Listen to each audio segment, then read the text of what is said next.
What? You want to fight crime? Let's get dangerous.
And yes, it is showtime, and for some reason that was on there up a little bit pre-early or prematurely, I should say, but we're here. It is another Saturday, and we're about to have another episode of From the Desk of a Small Press Publisher.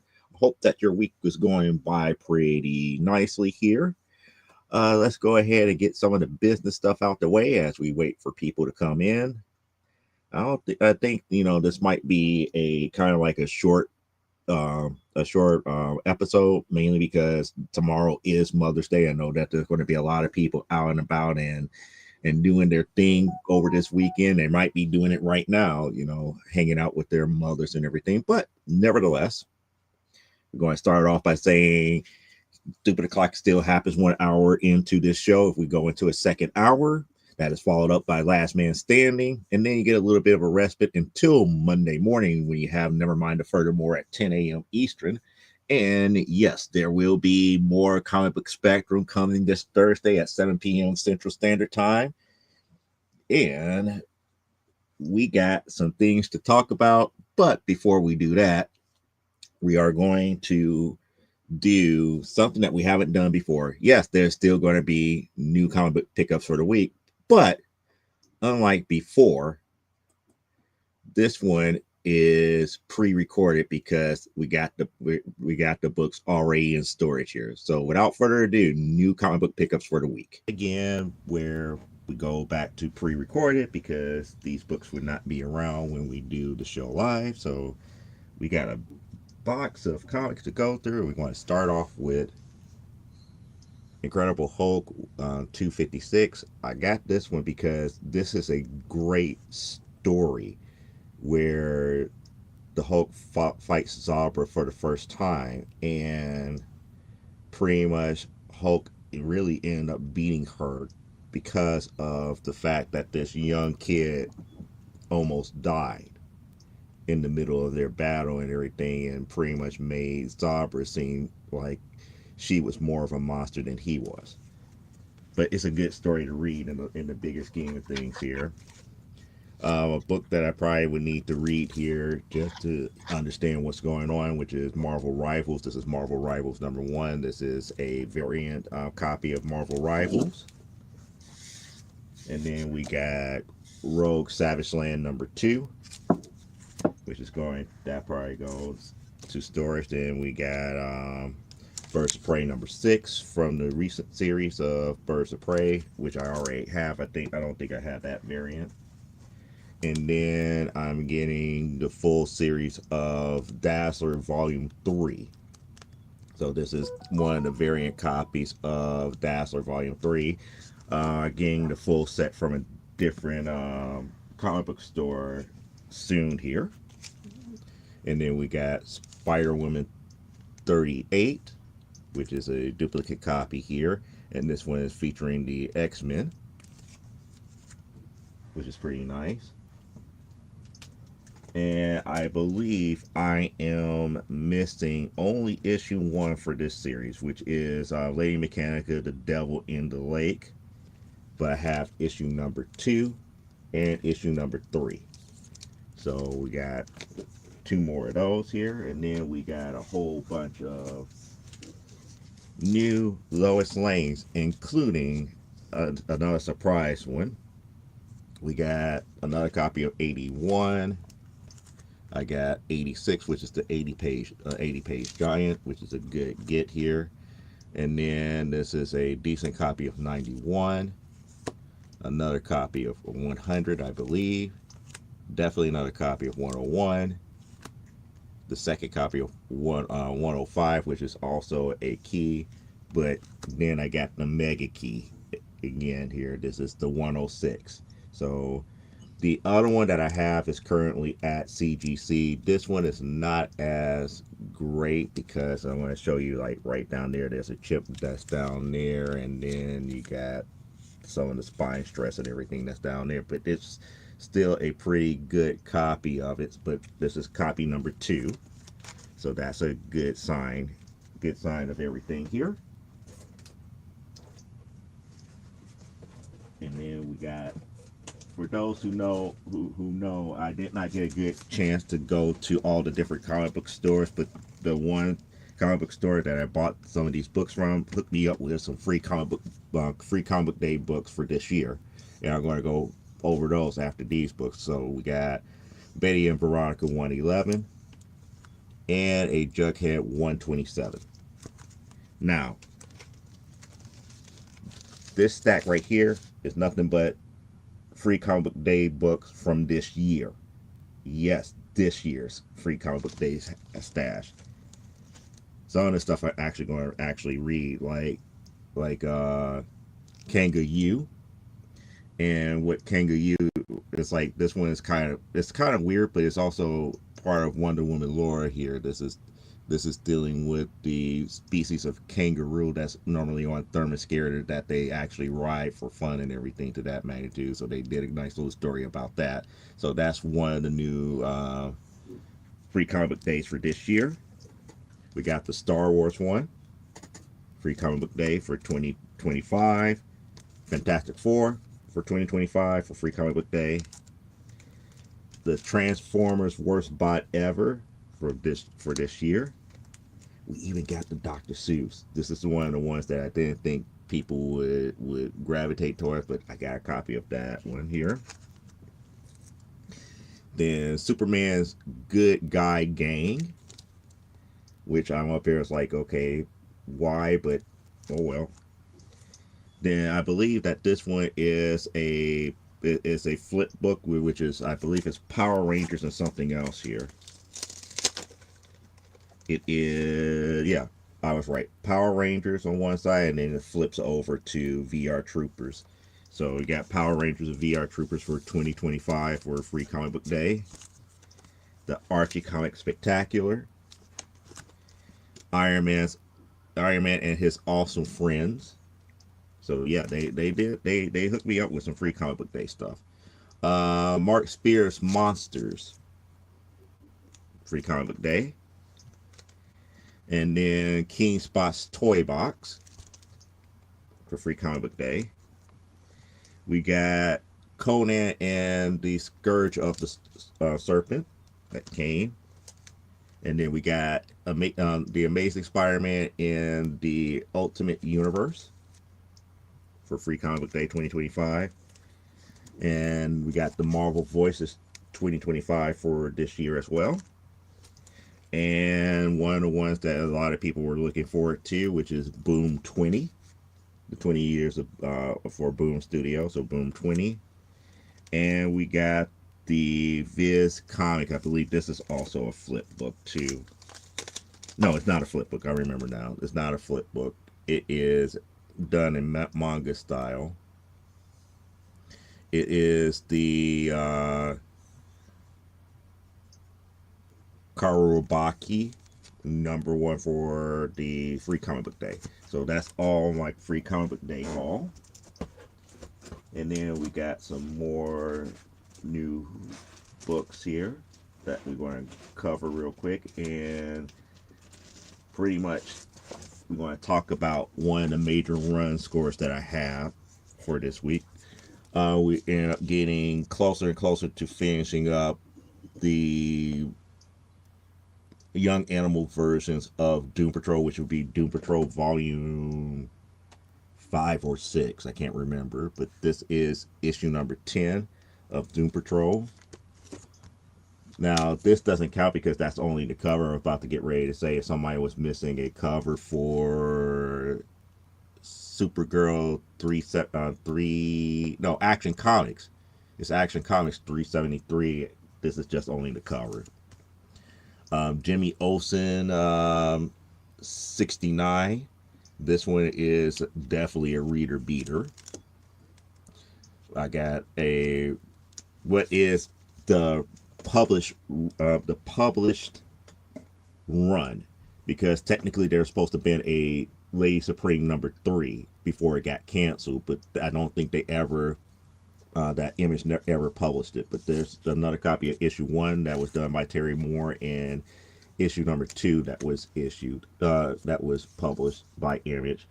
And I know I told this story before, but the whole thing about it is that Terry Moore does not even remember that series, that, even writing on that series, and that's kind of disappointing here.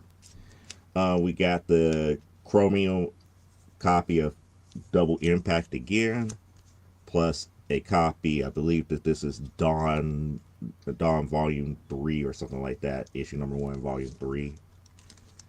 A more modern Jughead number 4 from the more modern age here.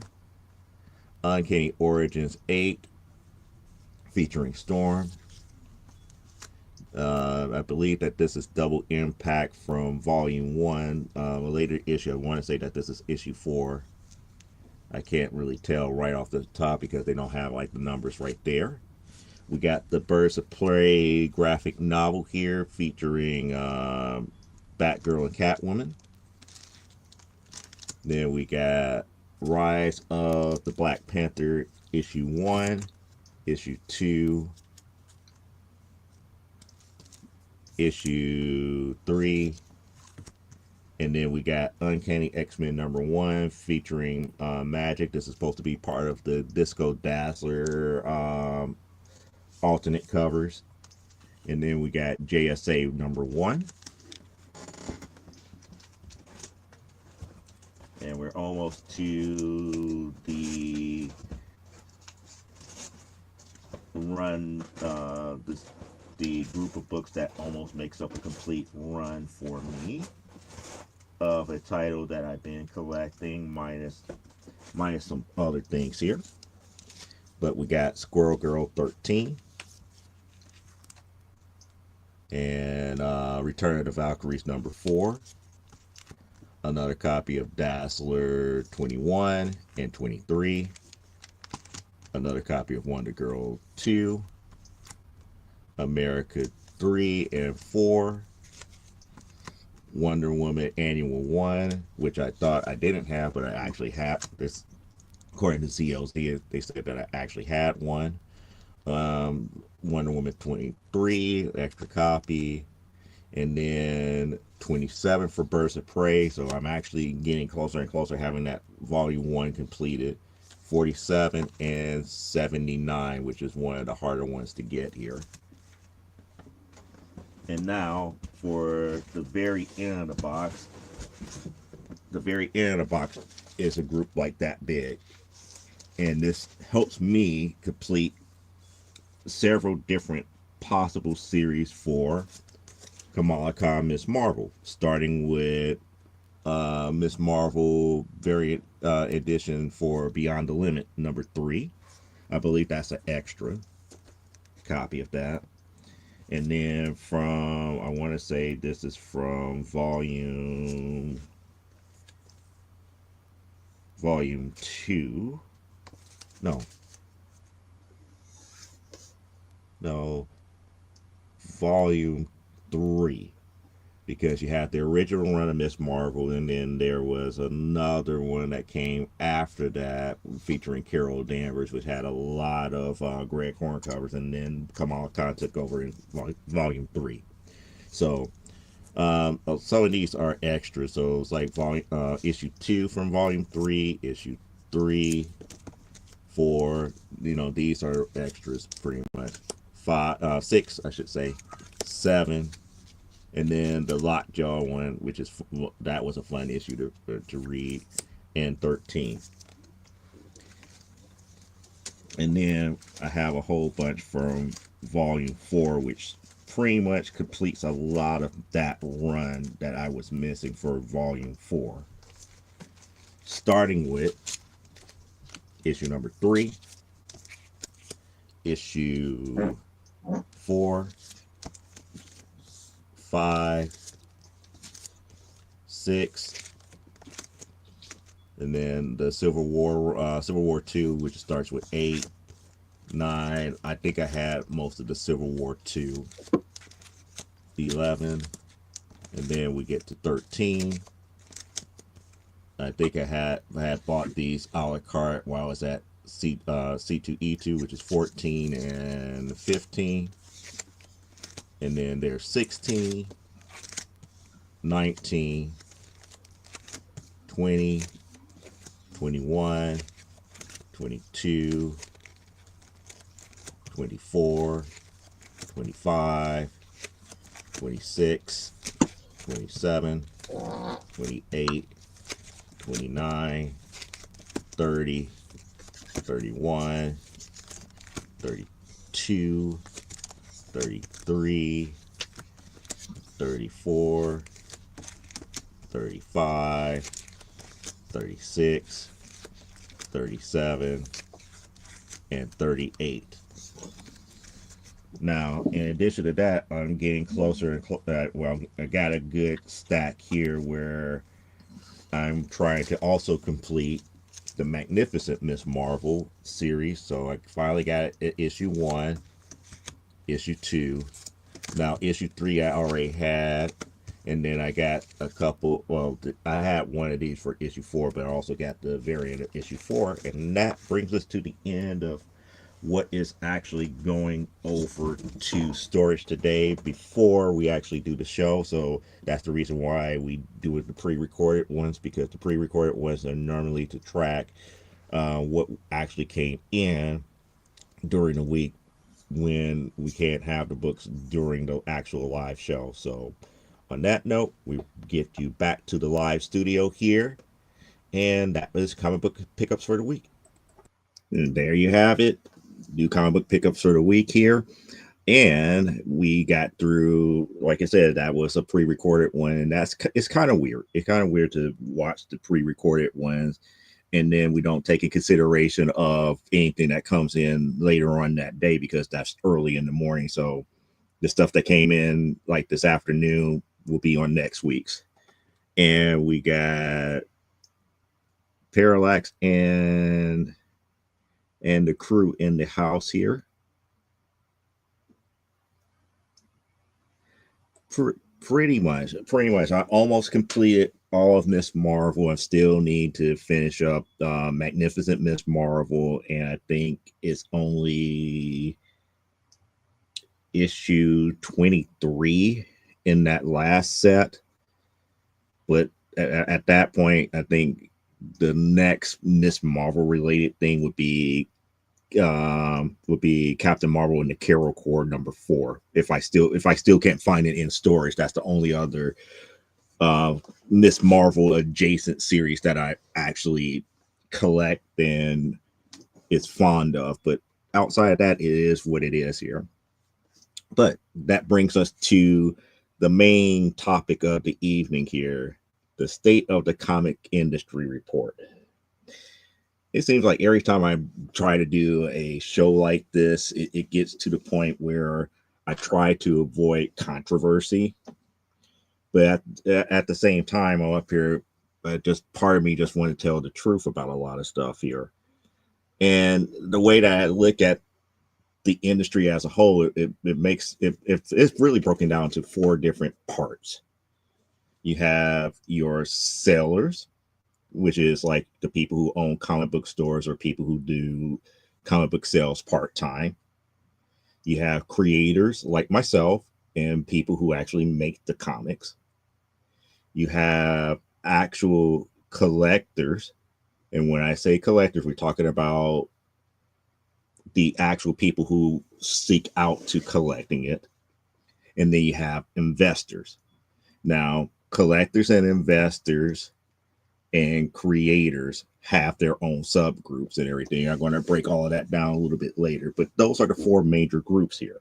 And depending on which group you ask about how are things going on in 2025 when it comes to comics, you get a mixed bag of a lot of different stuff, which to me, if you take that step back, it's like maybe you guys need to see it from the other person's point of view and get a better understanding of what's really happening. Because it seems it's almost as if I could say it in these terms here, the audience has changed. And the groups that I mentioned are not changing for that newer audience. They still want to cater to the dwindling audience that has already been established. And I believe that's the real problem here. Now I will explain. Let's take in consideration comic book sellers. Now, in comic book sellers, you have those that own stores, those who, have like their online shops and everything, or people who just, got pick up collections on a whim from, for garage sales and yard sales and everything, and think they can make a quick little buck off of it. No big deal. No big deal off of that. It is what it is. Now, that last group kind of also fit in investors, because your quick flippers are those ones that will go to, like, the quick little and dirty sales to get whatever popular book there is, try to get it graded as fast as can, and then try to flip it as fast as possible before the bubble pops on the value to get this maximum dollar. So, those two things go hand in hand. But when you look at it from their point of view, they rely heavily on those who are long timers.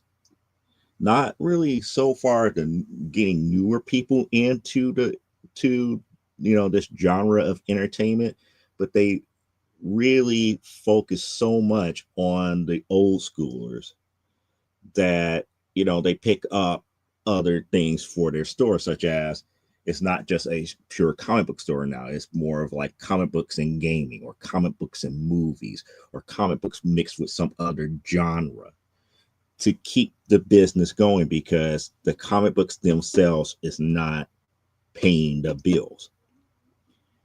And it's not really weird, but it's more along the lines, it's like when you hear from their point of view, and it's like, oh, it's the modern era of comics, a lot of product is bad, and this, that, and the other, and yada yada yada. And I was like, yeah, we got some bad modern comics, but have you thought about the audience?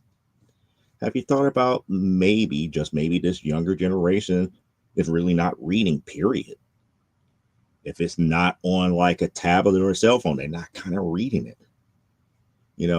What is the, how can I put this? What is the fascination of paying you, the comic monger, the $4.99, $5.99, $6.99, $7.99, $8.99, $9.99 price tag for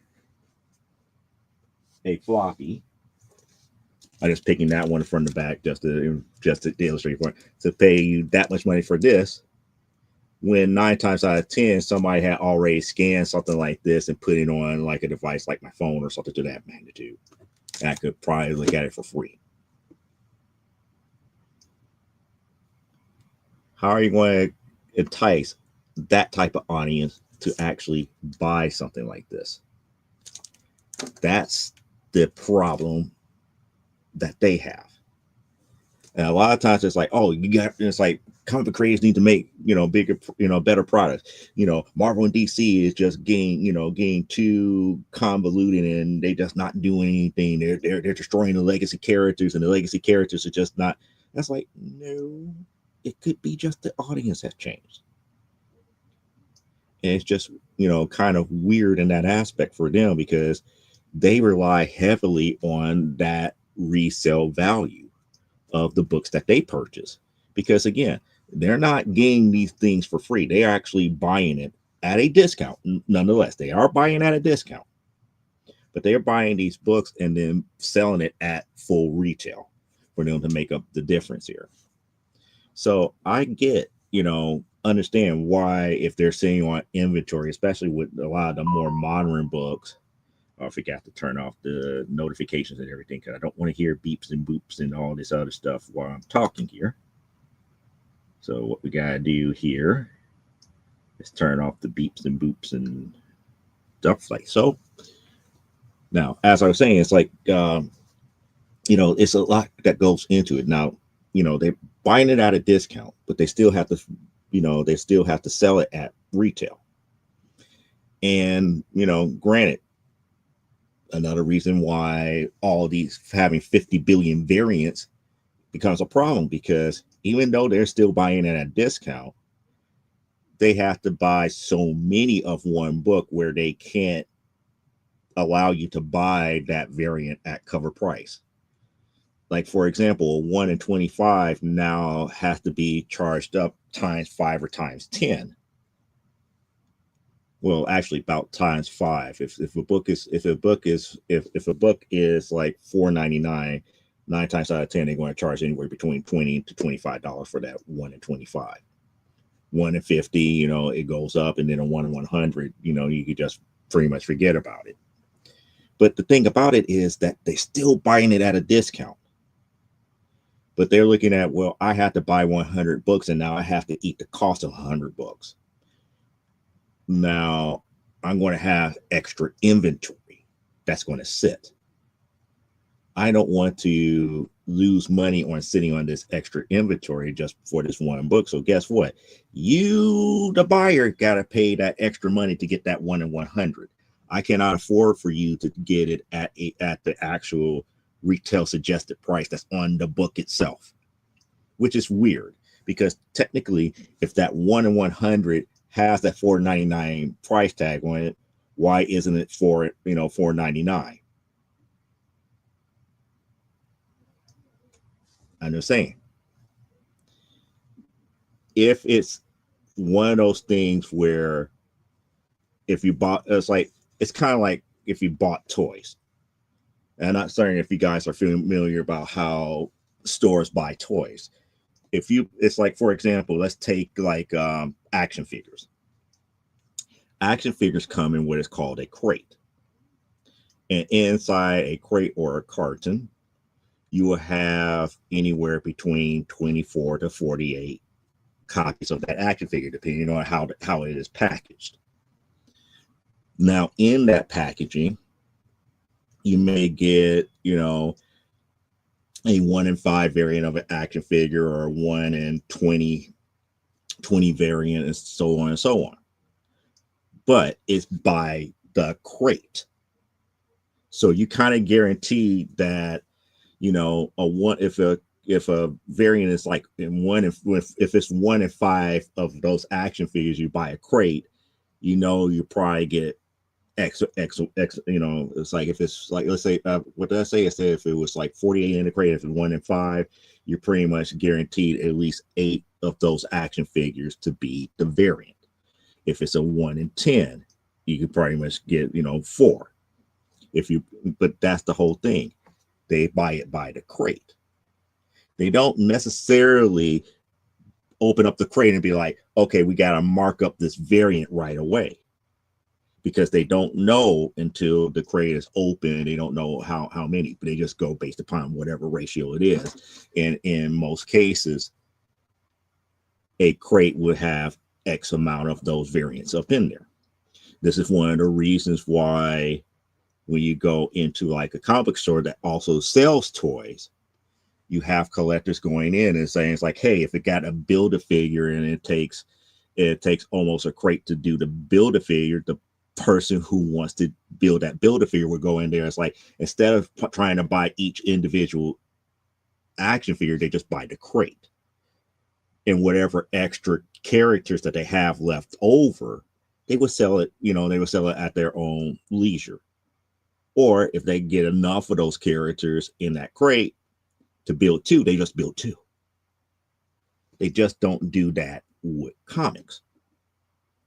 Because again, they look back as like, it cost me more money to sit on these books for 1 in 25 or 1 in 50, 1 in 100, or whatever ratio you have. And it's kind of sad that they do it that way. But business kind of dictates that. That's standard practices, which gets us over to the creator side. Now, creators up here, want to blame lack of distribution, the fact that we got to crowdfund, especially if you're more of an independent or a small press.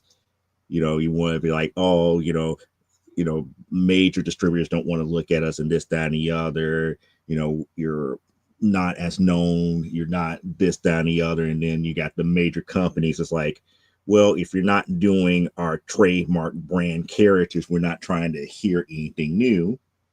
So you get a lot of rehashing, retelling of stories. And then those who are in the independent sphere, they get to do the stories that they want, but it falls on deaf ears because of the simple fact that, the bigger companies have the bigger marketing dollars to put it out there to get more eyes and attention on it.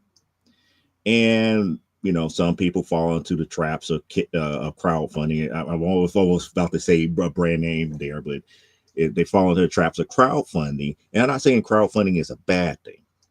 It's a good thing for brand new ideas. To me, it's a bad thing when you use it as a crux to get that next issue out, especially after you've gone through crowdfunding for 5, 6, 7 issues and you haven't made enough content in those issues, or made enough content from the money that was earned to start expanding and getting to the point where you could start hitting up a major distributor to say, hey, I got a year's worth of material that can be distributed now.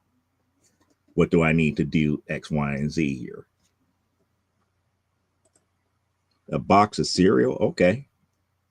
I'll ask which cereal after I'm finished with all my thoughts here, dealing with the current state of the comic industry here. And then with those new ideas, we need to start developing beyond the first issue. This is one of those things that really, if I could say it this way, quoting Peter Griffin, it really grinds my gears when people say, it's like, I got this great idea, I'm going to start this brand new comic. You only write one issue. If you're going to start a brand new comic series, write more than one issue, or write more than one graphic novel, or write more than one volume. Why? What if it takes off? What if people like it? The first thing that they're going to say after they read it and they love it, where's the next one? And that brings us back to understanding the audience. We're being so much in a generation, especially since the early 2000s, that people want things quicker, faster, and immediate. So pretty much like comic books as a whole, waiting a month for that next issue, or waiting 2 or 3 months for that next graphic novel, or that next compendium, or that next collective volume, or that next graphic novel that's in the lore. It's a long wait compared to how you have things like, if I could say, Netflix or Disney Plus and stuff like that. It's like when a new series drop, people want to binge, and we're in that territory of binge watchers, readers, and all this other stuff. If they really want to take the time to read, they want to read all of it right here, right now. Now, that's one of those things that a person from my generation, it's not foreign, but I grew up having to watch one episode of, let's say, of a TV series, and to wait another week to get the next episode, or wake up, or wake up, like when Saturday morning cartoons, wake up one Saturday here for one cartoon, and depending on how they got the lineup for that channel, I might have to wait 2 weeks to catch the next episode because they might have a rerun. We have to be patient. But now, with a lot of the stuff going more on digital platforms, people could binge, and people could have the instantaneous gratification here. And we as creators have to be getting things in order, where if you have something that has legs and could be established and ran on its own, you have to be ready to be like, okay, issue 1 was a success. We need to get issue 2 and 3 out within this time frame, or else we lose our audience. And then we have to go back and reinvent the wheel to get people reacclimated to it. That's one of the reasons why, if you notice that I always harp about, it's like I have to be on my grind as far as, yeah, I got 7 issues of Amazonia. I have to get issue 8 out right now, while working on issue 6 of Primetime Saturday Night, while working on issue number 5 of AWF, while working on the first 2 or 3 issues of the adult book. Oh, by the way, I'm still thinking about doing a soft release on that adult book. So don't be surprised if I say, hey, the adult book is out, it's on the website and everything. I'm still thinking about doing a very soft, not going to make a big to do about it here, and see if people want it and like it and everything to that magnitude. I'm not going to go out there and put it out there like how I would put out an Amazonia or a similar book to that magnitude, because again, doing 18 plus type material can be a turn off to everything else that you do. So that's really getting to like that niche audience. And that's also another thing that us creators have to think about here. You don't want to give your current audience that loves your other stuff a reason to start hating your stuff because of something another project that you worked on. And that becomes a scary type aspect too. Now, this is where I'm going to get into some controversial aspects here when we get into the collectors. Because collectors gets broken down into people who actually read, people who actually collect the things because of the artist or artwork that's contained in it, and then you got people who just like, I just pick up the stuff because it's just something to do. Now, those 3 groups, as of 2025, is causing things to splinter a lot. And I do mean a lot. Because those who actually read, they look at some of the more modern books and some of the stuff they don't like and some of the stuff they do. And the stuff that they don't like, they get very, very, very vocal.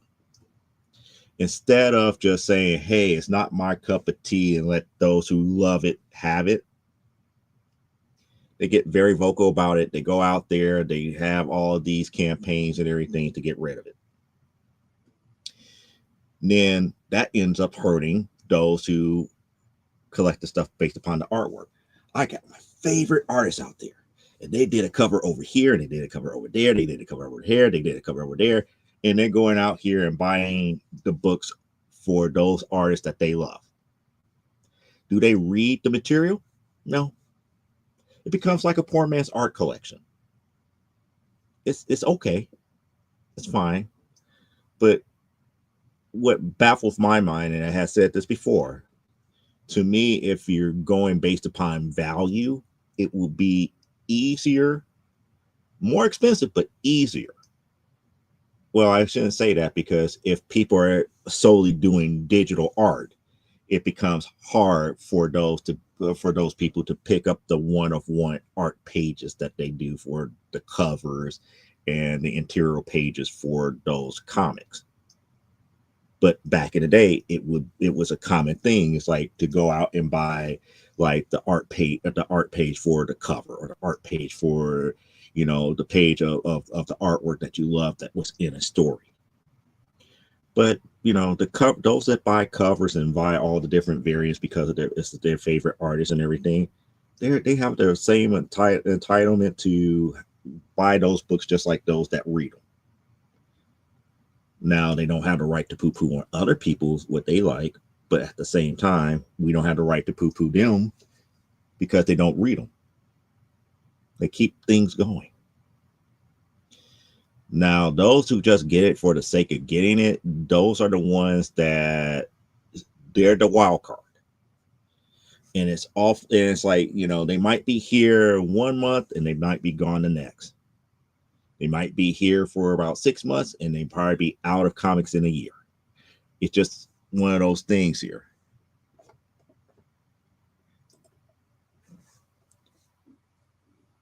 Again, I don't disagree with that, but where I gotta say here is define a woke book.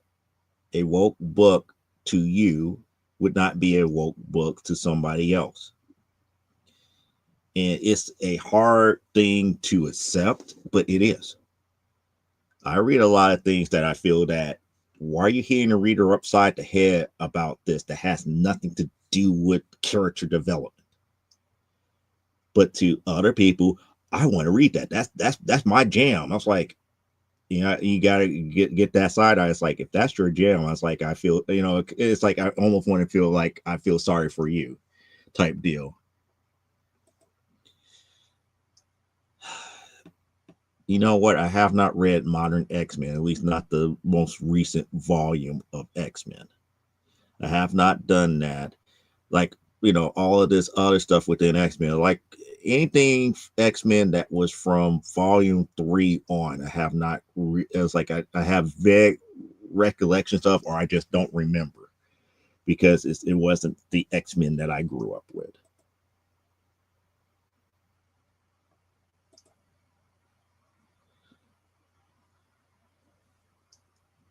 Okay, now since you bring him up, is it the character? If it is it the character, or is it the creator? Because, like I stated before, he's doing whatever he wants because DC trusted him with one of their trademark characters, their trademark legacy characters.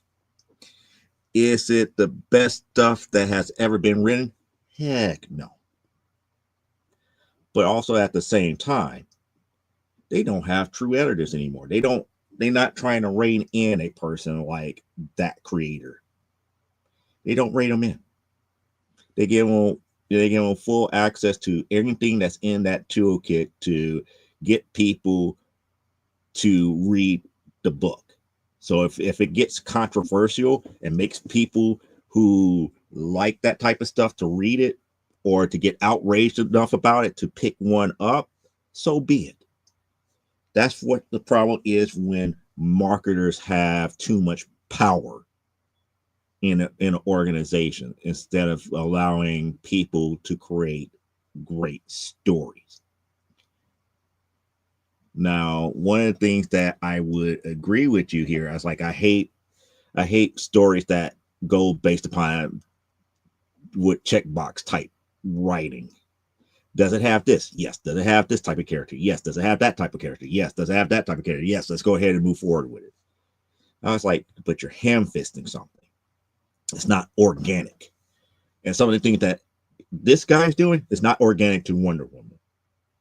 He's trying to make things work by overriding a lot of the lore.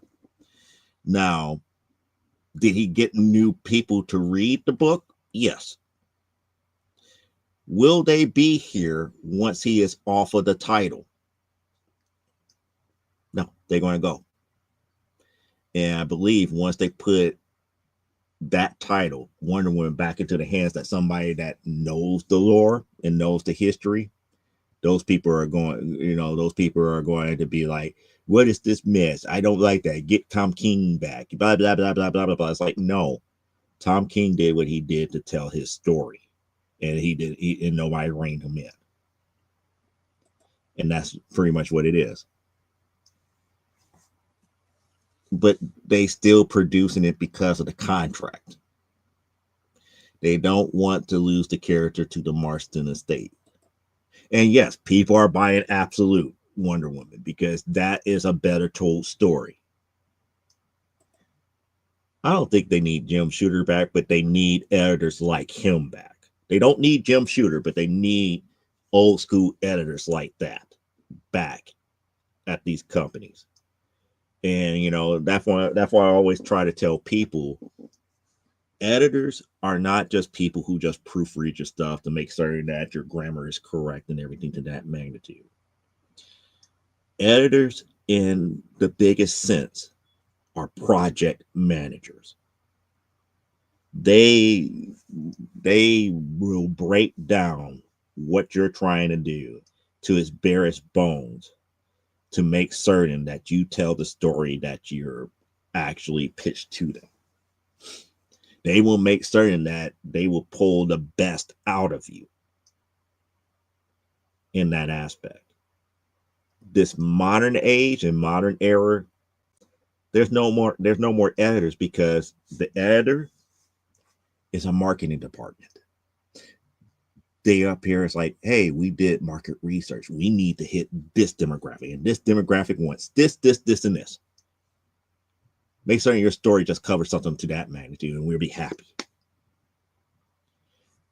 Screw the lore. Just make it work. That's a problem.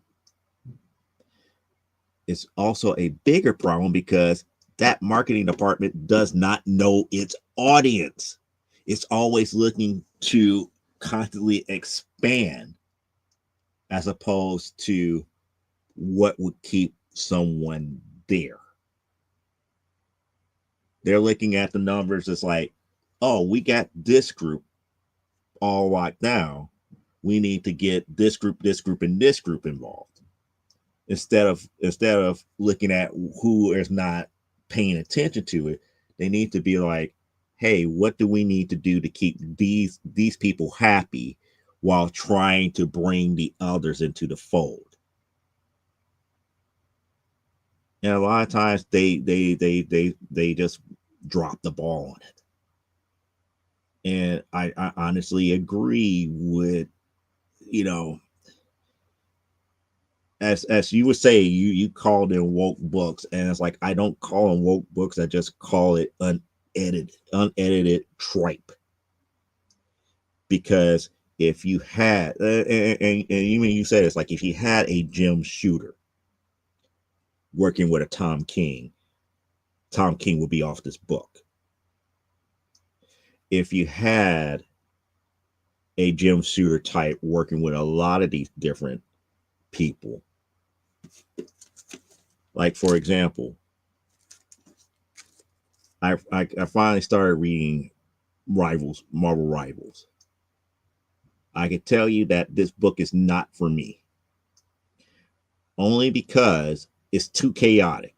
It makes no sense to me to introduce her as a main character without really giving us any understanding of why are you messing with the 2099 universe the way that you are, and messing with a lot of the 2099 character. Well, I wouldn't say 2099 characters, but versions of some of these characters in the year of 2099, because it's like the Spider-Man that they have is actually Peter Parker, is not Miguel O'Hara.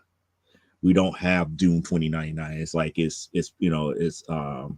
Penny Parker with the Iron Spider mech, and it's kind of like this weird offshoot universe type deal. And it's just like, you're not giving us meat and potatoes in this story. You just giving us plot point, plot point, plot point, plot point, plot point, and you're just taking us on a wild ride, and just hope that we just enjoy the ride and not try to find a story within it. And that, to me, ticks me off. It also violates the first thing that I always say about number one issues. Number one issue should have something in it to make you want to read issue number two. This book has nothing concrete up in it to make me want to go read issue number two. It's not giving me enough of a story or a cliffhanger to make me want to go to see what's going to happen next. Was it a fun read? Yes. As far as the action, yes. Is it telling a story? Hell no. It's not telling any type of story whatsoever. It's just a fun romp. But fun romps does not make you a series, period. And it's just kind of like, and like I said, I really want to get off of creators and how books are made, more so because I still got to cover. Well, I was in the middle of covering the people who get books, and we went right back to creators, and we went back to how things are.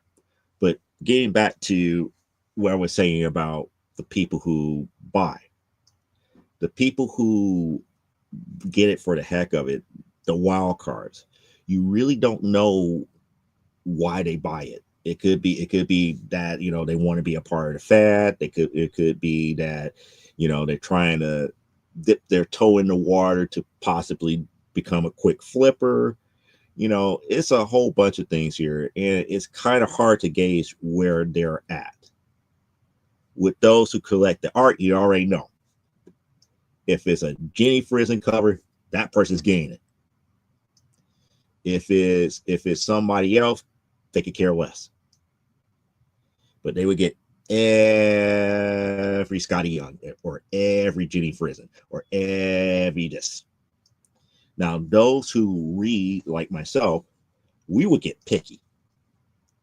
And when I say we would get picky, because if we get to the point where we're not getting, if I could say, enjoyment out of what we read, we will move on. And in some cases, moving on is I'm just going to go and collect all the older stuff that I'm missing. Yeah, I'm an X-Men fan, this, that, and the other, but I'll go back and pull out my X-Men from like the 1960s, 70s, 80s, and 90s. Well, most are 70s, 80s, and 90s, and enjoy those again, than to read what's going on. And that's a problem.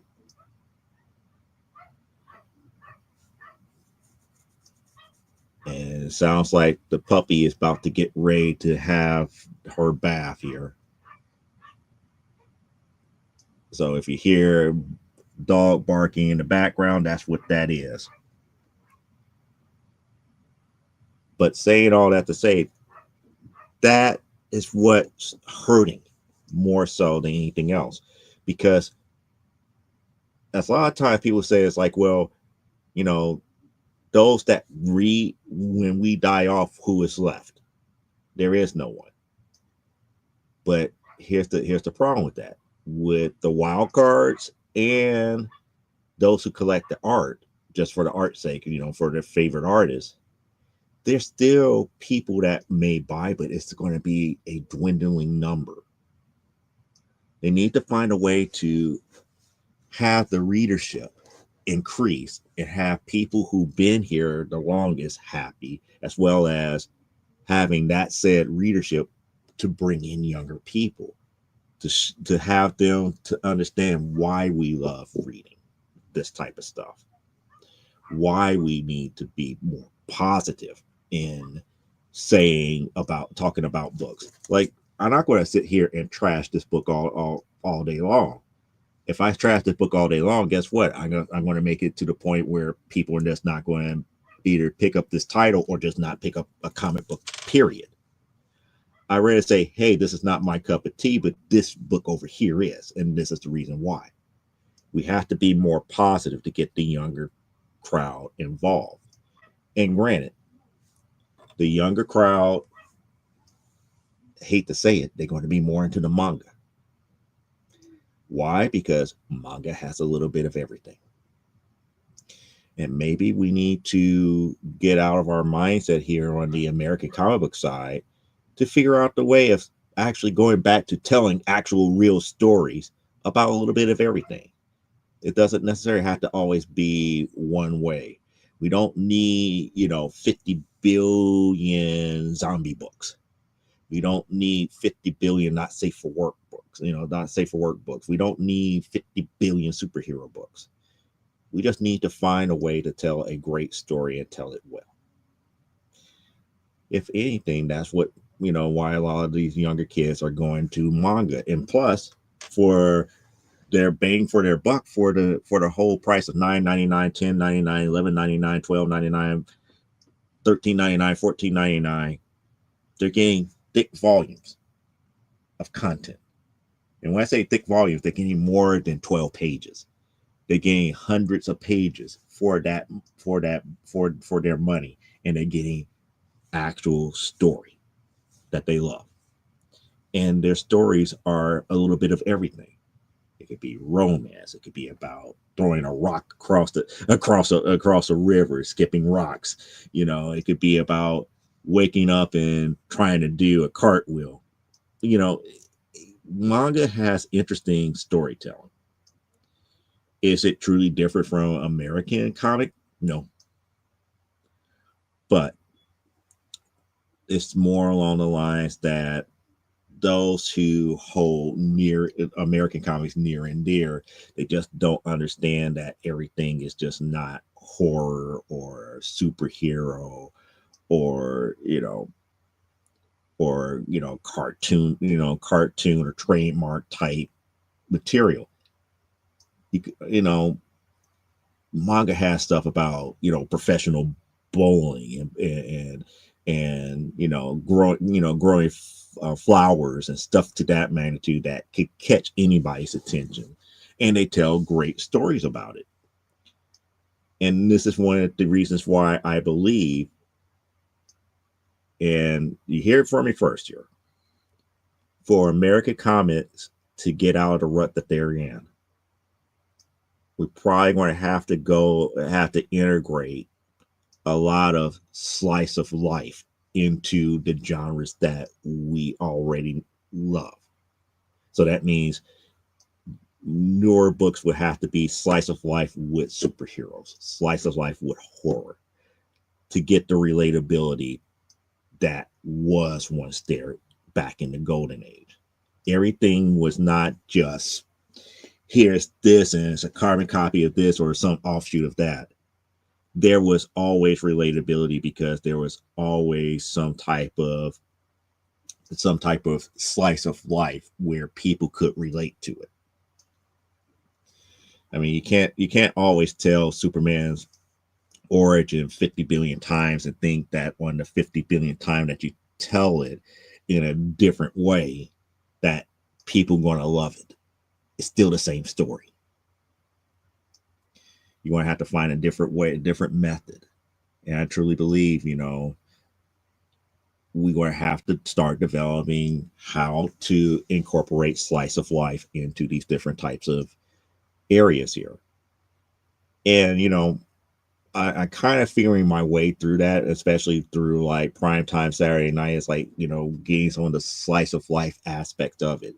It's not just, even though I'm doing like a pro wrestling TV show, there's a lot of slice of life elements up in it. The AWF book has a lot of slice of life elements up in it. The Amazonia definitely have slice of life with some of the superhero type aspect of it. It's not just hardcore superhero. It's not just hardcore police. It's not just hardcore sports. There's something that is a little bit meatier there. And I say meteor as in MEATER, not as in like mediocre, meteor, something that has some girth to it in that storytelling. And that's part of the issue, part of the issue here. Now, we're about to get into that last category, the investor. Everybody wants to blame the investor for the downfall of the current state of comics, and it's not really their fault. What is their fault is the fact that some of those that do the investment don't have any clue about the industry. They're not readers. They're not readers. They're not art collectors. They're looking at dollars and cents. And to me, that makes them just as much of a culprit as the marketeers or those that are in marketing. The reason why is because you have to understand the audience in order to make a great speculation on a book. And that's the real problem with investors. Like I said, you have those that broke it down. You have your long-term people, and you have your quick flippers. Your long-term, they looking at the numbers. They're looking at the numbers. They're crunching. What does a 9.8 affords me? What does a 7.5 afford me? What does a 8.5 afford me in 5, 10, 15, 20 years? They're not looking at, in the way I perceive it here, when I look at those numbers, it's like, how many of those people who have a 9.8 of let's say, I can't really go old. Let's say people who have a 9.8 of Amazing Spider-Man number 300. I look at it from this aspect. How many of those are going to end up dying off? How often is that 9.8 going to be available? Do I spend my time to chase it down now to get a 9.8, or do I sell it for something that's less? I'm not looking at, oh, this book is, a couple of grand. I'm looking at, what is the likelihood of being able to attain one at any given time? Most of them are looking at dollar value and time of opportunity to buy. Let's remove some of those variables and look at it from the bigger aspect of it. As collectors die off, a lot of those books, don't really go back to a comic book store. They don't really go to an auction house like Heritage Auctions or anything to that magnitude. They usually go to any type of a place that would just give whoever comes across it or whoever has to sell it off, the first person that gives them anything close to what they feel is reasonable, that book is gone. So when you're starting to look at things like GP analysis and Go Collect and cover price and all this other stuff to check values the way that you're doing, I get to the point where it's like, it's a good start, but it's not the end all be all, because it's not all sales data.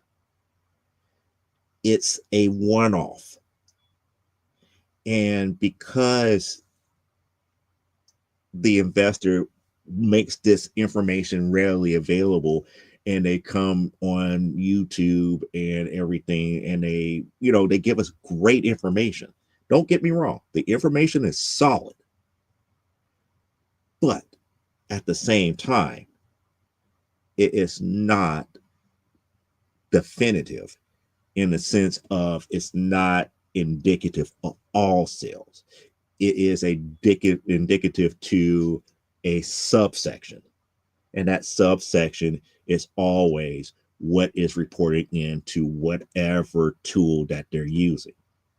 And this is one of the reasons why I can't stand, and I've been on record for saying it, I can't stand when people solely use eBay like a price guide.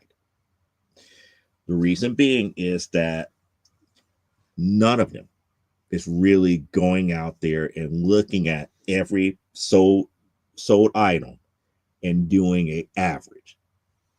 They're doing like a quick look of it's like, oh, this guy's is getting $50 for that. That guy got 45. That guy got 45. That guy got 45. Oh, this one guy down here that only got $10.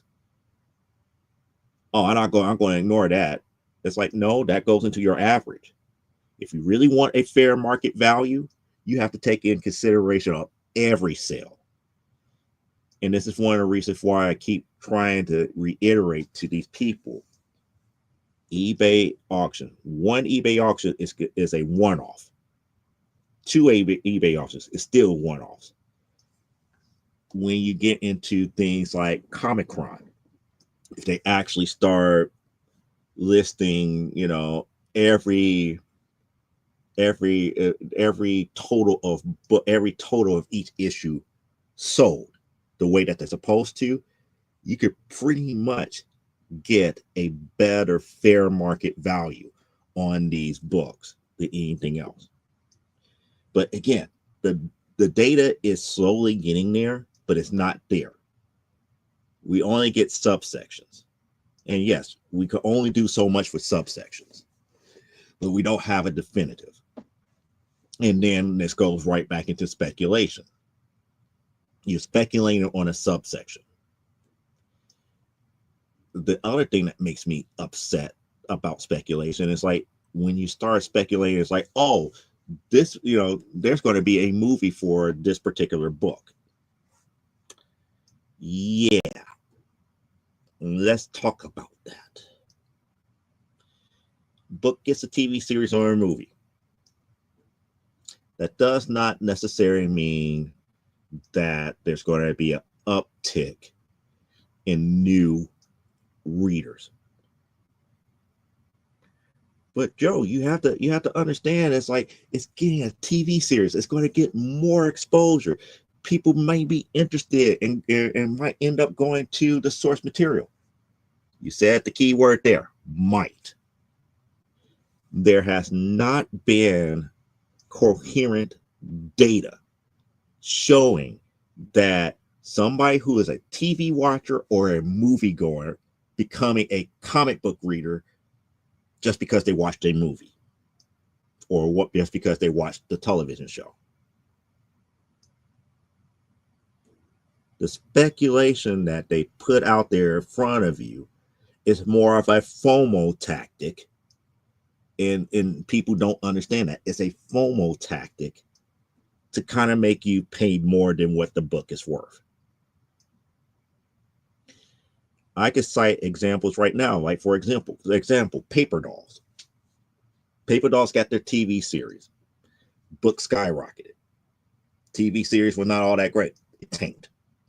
All those books tanked. Why? Because it put FOMO out there for comic book readers, and the diehards got FOMOs thinking, oh, because it had a TV series, there could be more people that are going to come out there to try to buy copies of it. So I might as well go out there and try to get mine, no matter how bad I need to get it. And I'm probably going to end up overpaying for those issues, knowing good and well that a TV audience does not always translate over to comic book readers.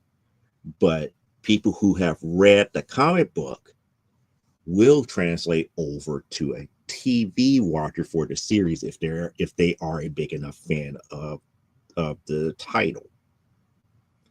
That's the real problem with those type of speculations. The opposite is not always true. You cannot always guarantee that a movie watcher, after they see a Marvel movie, is going to want to read Marvel comics. That does not always happen. They would like for it to happen. And I have been on many different panel shows that said the marketeers are missing the market as far as, not having a comic book there. It's like, yeah, you can have the comic books there. It might be a great freebie, but a movie watcher is not going to convert over to a comic book reader that quickly. They have to find something within that comic book that they enjoy first to even start reading, let alone, well, I'm going to give up a medium that pretty much gives me exactly what I want. And that's kind of like the problem. The source material is not in the medium that they're accustomed to. You can't force people to go outside of the medium that they like the best. It is what it is. And Parallax is saying like Thunderbolts books has nothing to do with the movie. Exactly. So using that as an example, somebody goes and watch the new Thunderbolts movie. Let's say they're interested enough. It's like, oh, there's a comic book called Thunderbolts from Marvel. And they go into the comic book store and it's like, hey, show me what's going on with the Thunderbolts. Guess what they're going to run into? Unless Marvel had already started a brand new volume of Thunderbolts to mimic what they see on screen, they're going to be running into all the other incarnation of Thunderbolts that has nothing to do with what they just watched. That's going to be jarring enough to not make them want to go back to read the source material. Period. In the story. That's a problem. And again, another reason why marketing departments need to stay out of these types of things here. You're going to do something based upon a comic book series, you need to get as close to the comic book series as possible, or just rebrand it to something else. And again, lo and behold, knock on wood, they got lucky with Guardians of the Galaxy. The Guardians of the Galaxy that they put in the movie theater was nothing close to what they did in the comic books. But what Marvel did is, after they saw the success of the movie, they created a Guardians of the Galaxy title that mimics what they saw on screen. What they did in MCU with Nick Fury, they saw how people like the change in Nick Fury in Ultimate Comics, and they's like, hey, this actor would be a good fit for that, and they got said actor, and from that point forward, the character that they had in Ultimate started to look exactly like the character that they had on the movie screen. I don't have to get into names. You know exactly who I'm talking about. But with Thunderbolts, there is not currently a title. At least I'm not aware of, unless they just recently started a brand new title for Thunderbolts. But there's nothing out there for it. And to me, it's like the clock is ticking. Because once this movie is, it's out of the theaters and get past the first couple of weeks on streaming services, that threshold is gone. They dropped the ball. You can't convert them. You can't convert that movie watcher to that comic book fan. that time frame is gone. It can't be done. And that's the danger of a lot of stuff that they're doing nowadays in, movie, when it comes to movie adaptations. Movie adaptation is sometimes stripping away the lore, stripping away what's already there as far as the source material to do whatever they want, but they're borrowing from the trademark that has already been established. And that's a problem. Let's see. Marvel has been famously stupid with not having the books look like the movies. Yeah, I agree. When Doctor Strange dropped, Steven was dead, and then they had Thor Jane Foster. Yeah, that was the key thing. That was another key thing. If I remember correctly, and you could correct me on this, Parallax, if I'm wrong. When we finally got to Thor: The Dark World, Jane Foster was Thor at that time. So when people were high and mighty on Thor and were ready to go to see that second movie, they couldn't go into the comic book store for the current version of Thor because of the simple fact that the current version of Thor was Jane Foster, not Odinson. Now, granted, the one thing that they could fall back on is that there's been several years of Odinson as Thor that the comic book manga could point them to. But there was no one-to-one correlation to what they saw on screen to what's in the books, and that's a problem.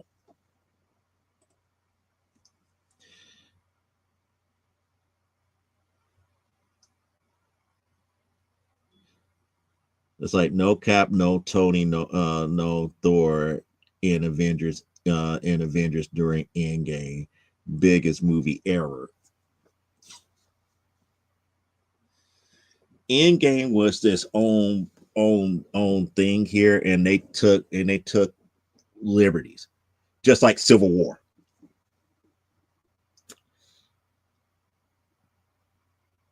Marvel Civil War, that movie was not the Civil War that was already established in the books.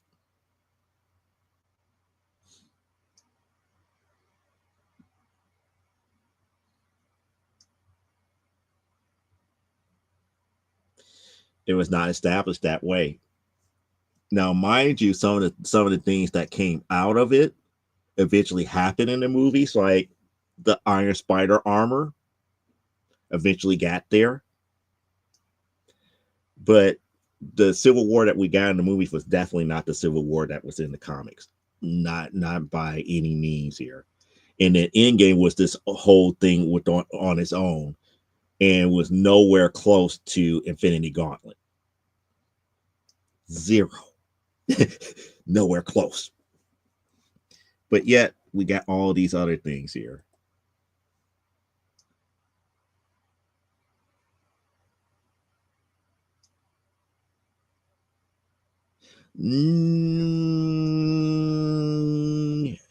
Tony was still around. The stories were not focused on Tony; they was focused on Riri. So I give you that. Yeah, Steven was no. Steven just died in the books, and Clay just became Sorcerer Supreme of Earth. So that was another transition period for Doctor Strange. Jen was technically the Hulk because of what's, again, the movie adaptation does not take in consideration of Civil War II, where both Bruce and Jennifer died and they brought Jennifer back. So yeah. And yeah, this is Steve Rogers as director of S.H.I.E.L.D. during that time without the super soldier serum. So yeah, you had all of those things going for it.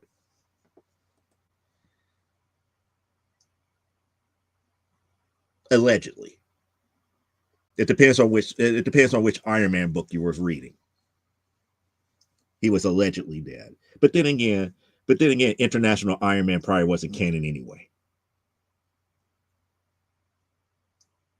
Because you have to be mindful. International Iron Man was still running during that time where it was Tony. So, like I said, it's just weird. It's just weird at that point here.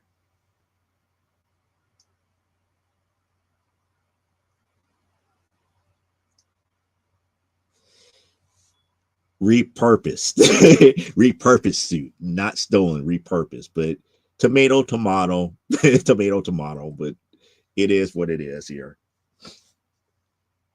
But saying all that to say, well, actually, since you brought it up here, since you brought it up here, what happened to the sentient armor? Because that was never destroyed.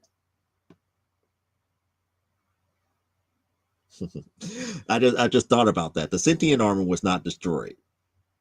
The one that constantly kept saving Tony in books, but yet at the same time they made him stop using it for a reason.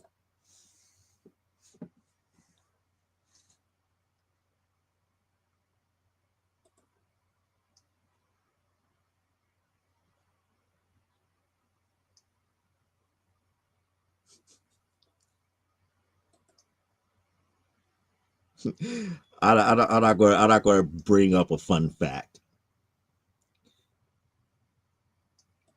I know. Okay, I know you don't like the character. He's like, you ever like, she stole it. So did Rhodey in the movie. He stole Iron Man armor. he stole Iron Man armor, and he walked away with it. Took it to the U.S. government. It's like, I repurposed this. This is ours now. I was like, I went in there. I whooped Tony. I took one of his older armors, and it's ours. I was like, but yeah, it's not the same. It's not the same. It's not the same how they did it in the movie. But then again, James Rhodes was trusted enough to have access to the armory if need be. He was close enough to the armor that where it wouldn't have been too big of a stretch for him to be able to access it and use it at any given time. And the way that they wrote them back in the day, it suggests that. But with Riri, yeah, that's why I keep saying it's repossessed and repurposed. Did she have full authority to do what she did? No. Did she purposely steal it? No. Somebody else did, and she just came and she's like, hey, I just got to help you do this, and this. And it's like, oh yeah, now you're accessory to crime. You're accessory to theft. You made the armor work for somebody else other than Tony Stark.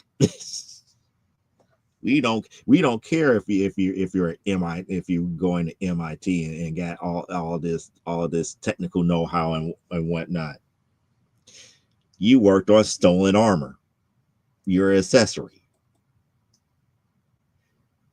But again, I get it. Riri Williams was never truly developed the way that she needed to be. There's a lot of characters in the Marvel universe that I wish that they developed a lot better than what they did. For example, Jeff the Land Shark. I could understand why people like Jeff the Land Shark, but he's still underdeveloped to me. Riri Williams is another one. America Chavez. Even though I like, America made in the USA, I like that book because it changed a lot of stuff that was in her original series that just didn't make any sense. But yeah, a lot of characters, a lot of the newer characters are just so underdeveloped that it just doesn't make any difference.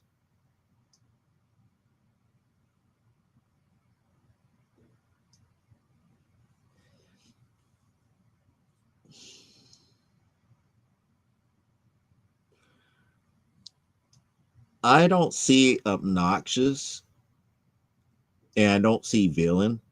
She can be grating. Oh yeah, she can be that. I just don't see obnoxious. I see overconfident, which again, Tony was. I can see arrogant, which Tony was. So she is kind of fit for Tony as a possible protege.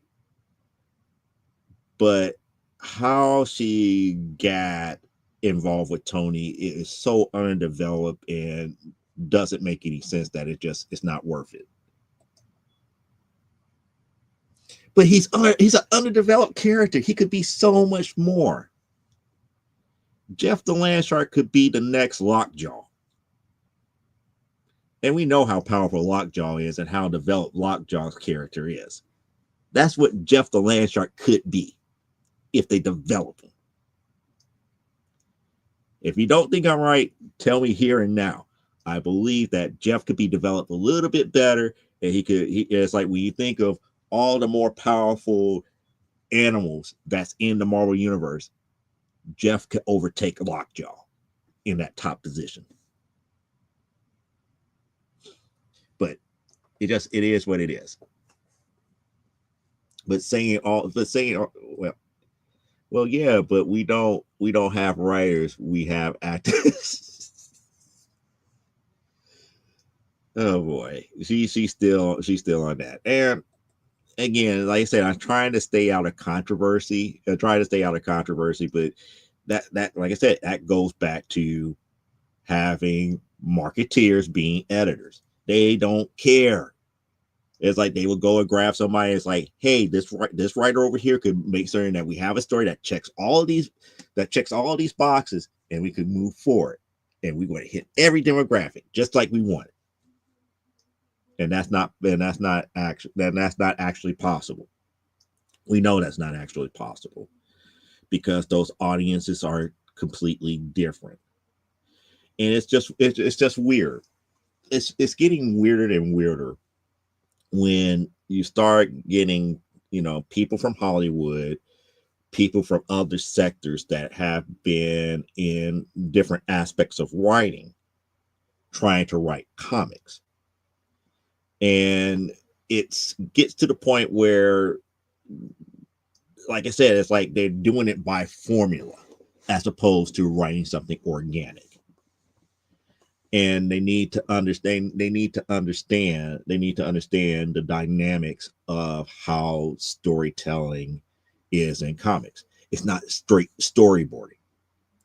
What happens in comics happens at different time intervals, and it could be stretched out or it could be quick pace at any given time on the same page. It's not something that is instantaneous. It's not something that is just simple plot points. It is graphic art, not really illustration, but storytelling. Some of the greatest stories that ever been told in comics could be done in one panel if you have the right artist and the right writer working together, or the right creator. When you think about the old school Sunday papers, why some comic strips only had one panel and it's both volumes compared to the ones that had two columns or two rows. Because it doesn't take that much to tell a story, or a good story that compels. That's what's really missing, more so than anything. Now, let me get back to what you were saying here. They have Jeff like a cute mascot. Yeah, but that's the whole thing. He's more than a mascot. So was Lockjaw. Lockjaw was kind of like a mascot puppy, but Lockjaw was not one of those animals to mess with if you really got him angry at you. And I truly feel the same way with Jeff, because I was even seeing in this book, if Jeff gets a little bit ticked off, it's like Jeff got some sense. Jeff got some serious sense. So it's like, yeah, Jeff, if Jeff was truly developed the right way, he could surpass Lockjaw as far as favorite animal. Yeah, Family Circus is one. Love is another one. I mean, it's a whole bunch. It's like Marmaduke had one great one panel arcs in it. Heathcliff had some great one panel arcs in it. Dennis the Menace back in the day had great one panel stories. And the thing is, it's like it really builds upon whatever joke that they want to reiterate off of that one panel. Those are the types of things that us as creators have to go back and try to study. This is one of the reasons why, as much as people overly talk about people like Jack Kirby and Will Eisner, Eisner was a master of expression. He know how to make his characters express what's really going on very well. And to read like the Eisner way of how to create books and then go back and read stories like New York or The Spirit and stuff to that magnitude, you see that type of storytelling. When you go and read Jack Kirby stuff, not the superhero stuff, but read like his romance and his war stuff, you see the storytelling in it. You see what he was thinking at that time. Like, for example, I know this is superhero, the Hunger Dogs. If you are familiar with Kirby's Fourth World, dealing with Darkseid, Orion, the Forever People, the New Gods, and all of that. This book by itself made me hate Orion as a character. Not because he's a bad character per se. It's just the way that his archetype is built. He's just like,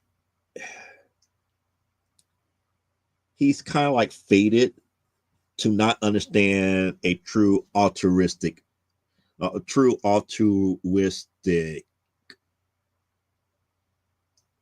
action.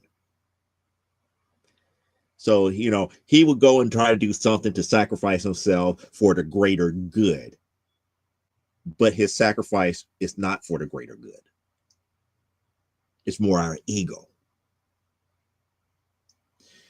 And because of the arrangement, it's like you have to understand, Kirby's Fourth World and New Gods and everything to understand the arrangement about how Scott Free was trained by Darkseid and Orion was trained by the High Father. So you have somebody, a son of Darkseid being actually raised by the High Father and giving into all these, nuances about being pure, about being positive and pure and all this other stuff, but yet your internal nature is evil. You're a hardcore fierce fighter that has literally no fear, no nothing, but yet you are constantly being trained to be that nobleman, that person who always have to try to think of the greater good, that there's no such thing as a bad person, that there's all this other stuff that goes against your normal nature. Now, with the whole thing about with Scott Free, the High Father son, they broke him down to make him try to believe that there's no such thing as hope. There's no such thing as a true way out of something. His whole Mr. Miracle persona is more or less kind of like an offshoot of what against what he was being taught on Apocalypse through Darkseid and the X-Pits and everything. I mean, it's kind of like one of those things where when you delve into the character development, you can find those things that you like about a character and those things that you hate. This book makes me hate Orion as a character because it was a lot of stuff that was being done at the very end when he got resurrected, I was like, you missed the whole point of doing what you did. It's like, why would you become that clueless? But I don't know. But then again, like I said, Jack Kirby, he wrote a lot of great stories, but for some reason, Orion as a character is just not one of those. It's just not one of those here. But getting back to the last point here about what I was saying about investments and why I don't believe in the using things like eBay, and there's not one tool out there that takes in consideration of all sales. The investor side is something that is more modern, and because it's focusing in more so on the financial aspect of it, it's trying to convert the entertainment that we get from comic books into a commodity. Can it be done? Yes. Now, the problem here is that these investors does not understand the audience behind it. And the more you get people out here on YouTube that are doing the investment, they are kind of misleading a lot of the actual audience to think that the books are more valuable than what they really are. And they're pushing them to books that has already been established and overinflating a lot of prices because of it. Again, to paraphrase Rick James, FOMO is one hell of a drug. If you get enough people to fear that they're going to miss out on getting a copy of something, they're going to be more willing to outbid people by serious amounts of money for something that they could get a lot less. Like I said, FOMO is one hell of a drug. Does that make investors bad people? No, not at all. The way that I see the investor type as of right now, as a beginning and an end. And I say beginning and end because it's the beginning of looking at things from the financial aspect of it, as far as what is this collectible really worth. But it also an end because if you decide to walk away, you have some kind of little bit of an idea of what it could be worth if you come across a fellow collector like yourself. The average person is not going to pay you the type of money that a lot of these so-called sales dictate, or this fair market value that these tools are putting out there. Because like I said, it only takes in consideration a certain type of sales. It's not taking consideration of all. But it gives you a better idea. I'm not saying that not to trust it, but you have to understand it's a subsection of sales. It's not all sales. Just like, and that's one of the reasons why I keep saying that it's kind of like a beginning and the end. It's a beginning to start collecting that data to eventually get to all sales. I mean, it's no different than going to a grocery store and knowing what the price of eggs are. They take in consideration of all sales data, or at least all sales data that's getting reported in. Now, the question is, are those reporting sources really truly reporting every last sale? We don't know. I know for comic books, there's not one platform that's taking consideration of every last sale, and not every last sale from comic book stores, from, Ma Pa stores, from, Salvation Armies and Goodwill, places like that. Those sales are not getting reported in. Why? Because those inventories don't have don't have like the UPC code system that automatically does it, and they're not going to, take the extra time to go to like a Comic-Con to report that type of stuff here. But those that do report their stuff, like at eBay, like a Heritage Auctions, all of these other outlets that do auction housing, like maybe even Whatnot might be reporting some of this stuff here. You never know. It goes a long way. Is that sample size big enough? No. I mean, I get it. People complain so much about, the Overstreet price guide, because the Overstreet price guide is once a year. There's a lot of things that could change in 2 days, let alone 1 year. I get it. But also at the same time, eBays are a lot of one-off. Heritage Auctions is a lot of one-off. Whatnot is a lot of one-off. So to go based upon 1, 2, 10, 20, 25, 50 auctions, it's not big enough sample size. So, like I said, it's a beginning because we need to get this data. But the end of that story is it's only going to give you kind of like a general clue. Not an exact, but a general clue on what's actually happening here. So on that note, I'm going to bring this discussion to a close here, unless you guys got other questions dealing with that. I mean, I'm trying not to be controversial with anything that I said, but I just want to make certain that you guys understand that the current state of the comic book industry is not as bad as what you think it is. I mean, I saw today, and I watch videos from time to time, and it's like, somebody that I was holding as credible, as far as making certain that people get great information, did a news update about, terrorists is affecting BCW. And I'm like, really? People going to pay more for bags and boards? Really?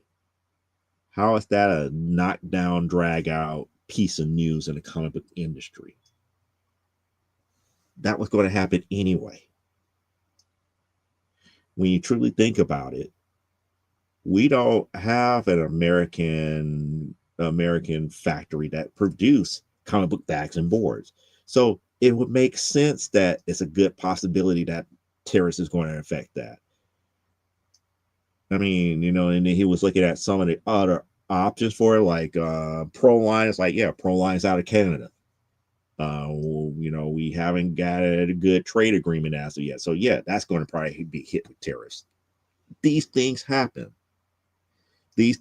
So it's not going to be like, a big to do here. And it kind of overshadows the other thing that he brought up. And it's like, to me, the second part of your news segment is the most important part of it. And that was the part that CBCS dropped this lawsuit against PSA for infringement of trade trade secrets. That was more important. I mean, it was brought up secondly, but that should have been the lead story. Not terrorists want to make me pay an extra $2 to $5 for bags and boards. Okay, we're kind of in a trade war at this point. What do you expect? CBCS dropping its lawsuit about trade secrets because of PSA, because of people in PSA that used to work for them. That's a bigger story. That should have been like, and it kind of like glossed over it. And like I said, I'm not going to name names here. Kind of glossed over is like, yeah, because the economy is like, it's probably not going to be worth the money and this, that, and the other for the organization to pursue something like that. And one pair was like, no, there's something else that could be going on there. Because if they really infringe on trade secrets, that could be a big problem. Infringement on trade secrets can destroy a company. So unless it was something frivolous, that's a big to do. But what am I supposed to know? But I do appreciate that they did take the time here. But some of the stuff that gets highlighted shouldn't be highlighted as such. I've been watching a lot of things talking about CGC bad, graded comics bad, graded comics is bad for the industry. And I was like, nah, that's not true either. That's not true either, because we do need means of quote unquote preservation that is acceptable by most insurances. But then again, like I said, I don't know how insurances are applied to stores as opposed to homeowners and stuff to that magnitude. That's a little bit different. And insurance policies are different across the board. And I do know for a fact it's easier to deal with graded comics when it comes to insurance purposes than raw books. Just that simple. But anyway, is there any guys who are watching right now? You guys got any questions about the status that as I reported it here? We're not in really in a bad shape. But the thing about it is that you have to be mindful as the audience for comics change. So does how things come out and how things are portrayed as of right now. And for some people that's clamoring for the old ways, we're too far gone with it. We're too far gone to go back to the old ways. What we got to figure out is how to use some of the stuff that we did in the past to get the younger people involved in reading and enjoying this medium once again. If they're reading manga, that tells me that they're still reading comics. So what is it that we're not doing to reach them? It's something that we're not doing. It's not something that they're not doing. What are we not understanding about that audience?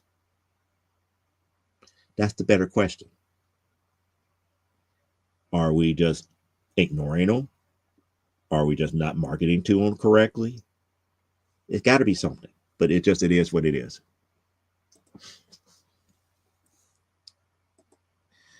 They need to go back to a good newsprint, sell ads in books for movies and video games and stuff. That could work and bring down the prices.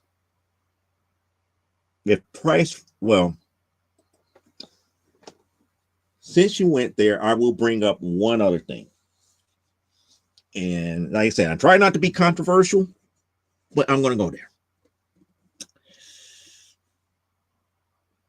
What we need to do as creators, as publishing companies, is start giving the consumer their money's worth.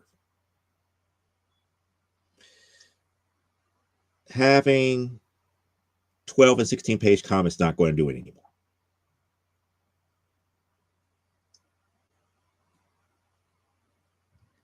That part's not going to work. One of the key things that I think works, at least for what I do with Primetime Saturday Night, the fact that it's 50 plus pages and people can go and count 50 pages of actual comic for a $5 price point. Oh yes, I could be making a lot more money, but 50 pages for a $5 price point is fair. $7.99 for a 16-page comic book is not fair. I'm sorry. When a volume of manga is somewhere about $15.99, $16.99, $17.99, and they're gaining close to 200 plus pages out of that volume, each and every rip, then they're getting their money's worth.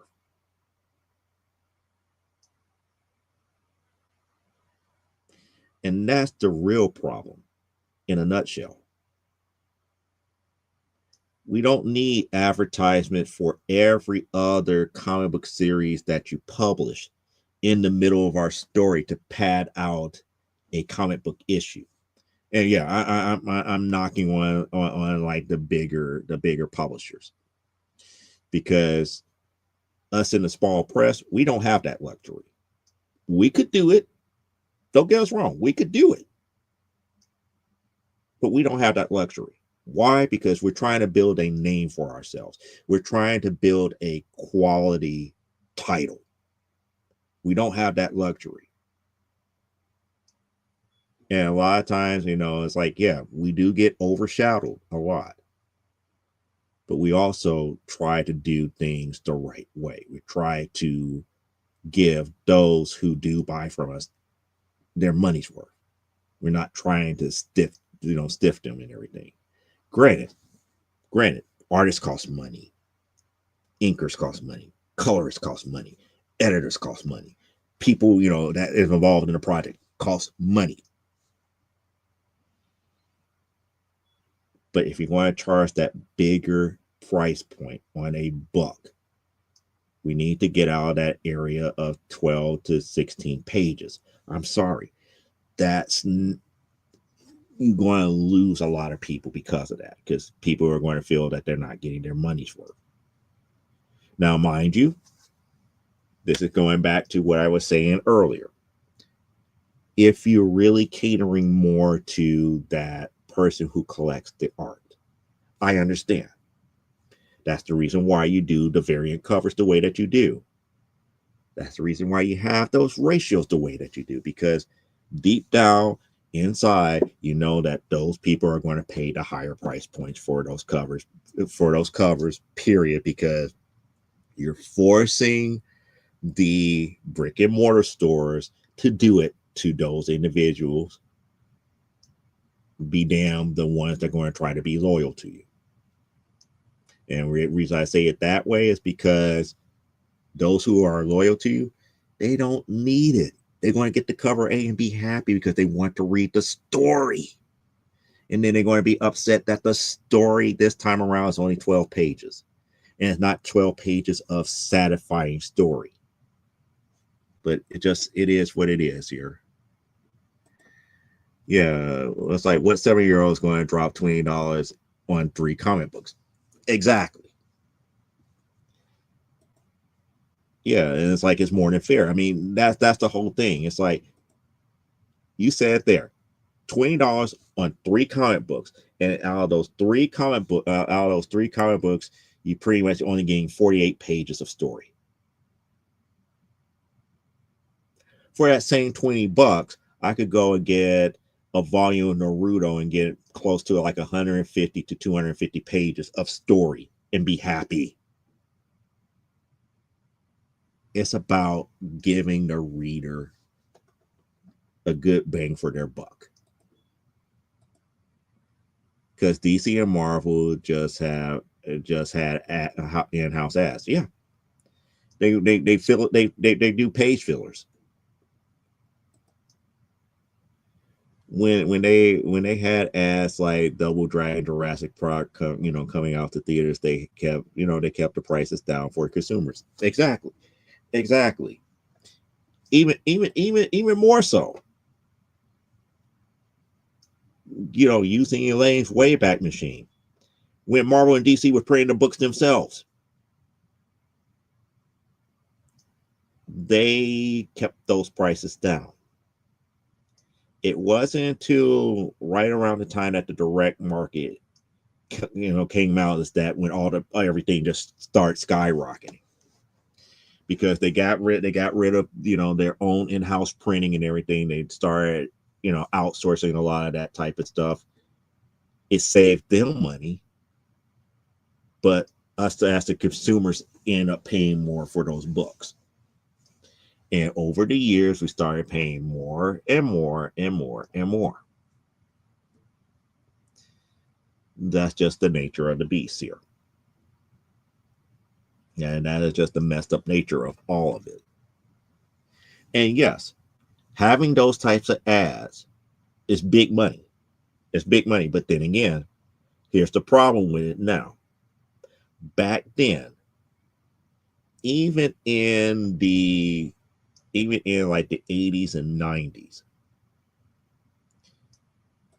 you have circulation of a title that was upwards of 100,000 plus. Back in like the 30s, 40s, and 50s, you had circulation that was in, closer to the millions. So you went from the millions to the hundreds of thousands to where we're at right now, where books are barely getting 25,000 units per month. No outside advertising in their right mind is going to pay for advertisement in a comic book that barely seeing 25K being sold. I'm sorry. It's not a big enough distribution to get the word out about your product. It is what it is. So something needs to have happen. And like I said, we need to start paying attention to the audience, especially the newer audience that's coming up. That newer audience, for some reason, is just not being captured. If manga could do it, and manga doesn't have ads, well, I take that back. Manga may have ads at the very end of their book. And that's the very end of after, 150 plus pages. But even with that being stated here, if the circulation is not there, the circulation is not there. We just it has to be done here.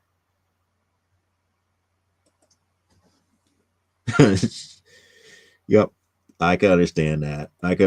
She probably was getting hungry or something here. But saying all that to say, the status of the industry is not as bleak as what they said. It needs to take a step back and rethink about the audience. Where do you go with the audience? Because one, you're not trying to most places are not trying to maintain the audience that they have. The bigger companies are trying to ham-fist newer people in that normally would not read comics, and they get them in, and they see that they're not the people that is going to be there for the long haul.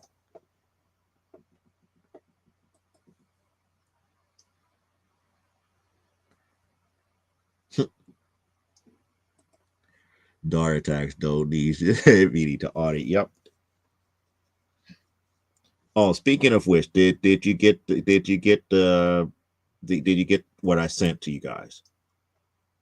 Since you made mention of that, did you guys get what I sent to you?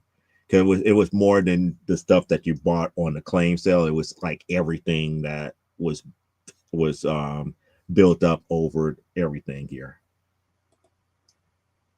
Yep. Okay. Yeah, DC and Marvel are adamant about an audience that literally does not exist. Well, Marvel and DC, as of right now, has gone Hollywood.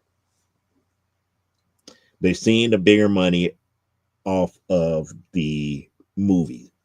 So the audience that they're playing towards is the moviegoer. The problem is the moviegoer does not collect comics. So the question here is, we need to keep the source material going. How do we get people's eyes on the source material? And they already lost the game, because if they're focusing solely on the billions of dollars that could be made in movies, nobody is keeping watch over the source material. And they're making the fatal mistake that the two different audiences are the same, and when they're not. Two different mediums. Movies and comics are two different mediums which has their own separate audiences. And like I said before, the comic book reading audience can become moviegoers and like what they see in the movies dealing with the titles that they love. But the moviegoer does not have to go back to the source material to enjoy what they do in the movie. Therefore, they could wait for that next movie and be happy. And that's the major problem. They can't do what they need to do in that aspect here. Okay, so that's good. So at least I know it arrived there safely. So that was stuff from, at least, you know, it's not just the stuff that you got from the claim sale, it's stuff that you asked me to get over like the last 2 or 3 years, plus the extra book that I got for Beanie. And she knows which book it would be because I think it's towards the top. But anyway, that's the 2 hours, gang. Here it's pretty much time for me to say good night for another week here. Hopefully you enjoyed the conversation here. I kind of wish more people were here to engage on this topic, because it's a lot of stuff to to if I could say, to break down and really think about. It's not something that is just, you just put it out there and be like, it's definitive. No, none of this is 100% definitive, because it's ever changing, just like business is. Business is ever changing. It could be, somebody could be, ingenious enough to create a brand new type of storytelling, and then the whole thing blows up into a whole nother realm of, can we use this new technique to tell stories? And if it's possible, it could start another trend. But that's just the nature of business here. So it is what it is. But like I said before, think about some of the things that I talked about here as far as things are going, as far as the comic book industry is concerned. It's not as bleak and doom and gloom like a lot of people want to make it seem. People still going to do their collectibles no matter what. But the thing about it is that for the comic book industry to truly die, it has to have no audience whatsoever. There's still an audience out here for it. But the problem here is those that are currently in that is my age or older are slowly dying off.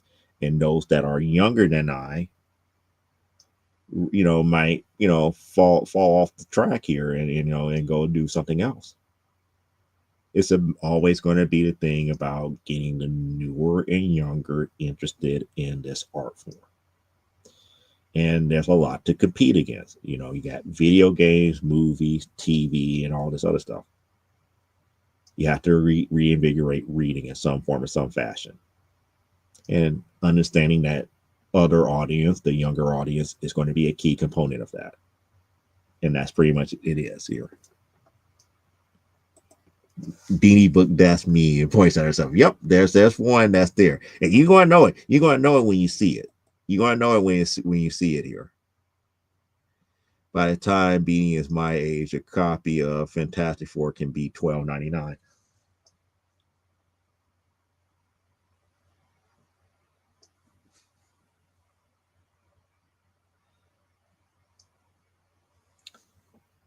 You know what?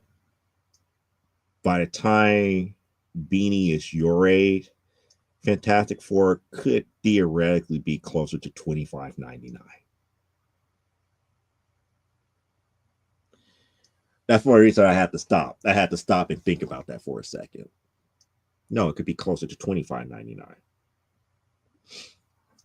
But that's taking consideration of how things are getting marked up and everything to that magnitude, as well as people who are on creative teams get paid more and more for standard living, standard living. The price point also goes up. We're almost close to $12.99 right now, in some regards, depending on what type of book you get. I do know that prestige books normally are like $9.99, $10.99 already, so $12.99 is not out the realm here. But that's thinking here. That's the thing. That's the thing. It's like we don't know how many people in the Church of Batman. Why? Because I'm not a part of the Church of Batman. Just like I don't know how many old school Wonder Woman fans there are out here. We're few and far between. And those who have the older books, we don't let go on too quickly. And they're becoming harder to find in the wild because why? A lot of those books have been destroyed. But it is what it is. Just like I'm finding now that people who are heavily in Invincible and Spawn are learning the whole thing about, oh yeah, short print run is such a thing where it becomes a problem. It doesn't necessarily mean that you can't get a copy of it, but it definitely won't be a 9.8. If you're a 9.8 collector, guess what? You got a problem on your hands. Yeah, if it goes up $1 a year, yeah, 23 years, yep. $4.99 plus 23, yep. But even the Church of Batman guys we are not buying the current run for Spider-Bat. I mean, Absolute Batman. Yeah, it is it's like it is what if Peter Parker got crossed with Bruce Wayne. But it is what it is. But the major thing is that you can't fault people for what they like. And the Church of Batman is still going to be the Church of Batman. And they're going to like certain things. And it's like the only reason the Church of Batman doesn't hate me is because of the simple fact that I love Thomas Wayne as Batman. I could care less about Bruce, but I love Thomas Wayne. Oh my God, it's going to be 50.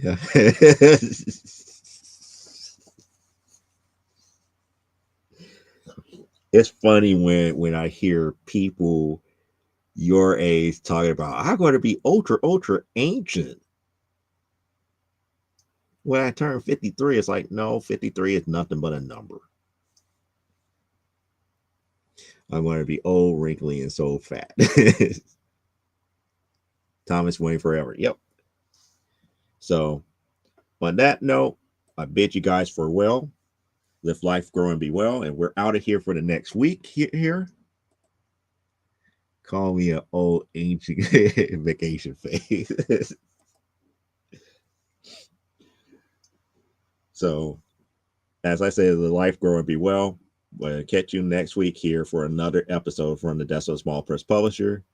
Unlike Parallax, who's out there in the East Coast, who's already on their Sunday, enjoy Mother's Day.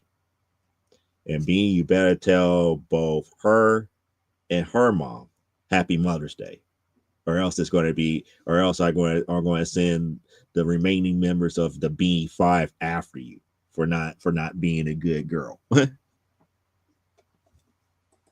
Why are you telling me Happy Mother's Day? I don't have no kids. I'm not even a mother. I will. Yep. So pretty much have a great Mother's Day here for those who are in the Central and on the Pacific time zone. You got some hours to get that last minute gift together. You know, you don't want to have somebody come back there on an old school boombox to play the old school Mr. T Treat Your Mama Right song all day long in your ear. People don't remember that, but that's something to look up on YouTube. That is an actual song. Oh no, not the Bean Squadron. So on that note, I bid you guys adieu here. Have a great rest of your weekend. Enjoy your Mother's Day. And we see you next week right here on Comic Book Spectrum. Bye.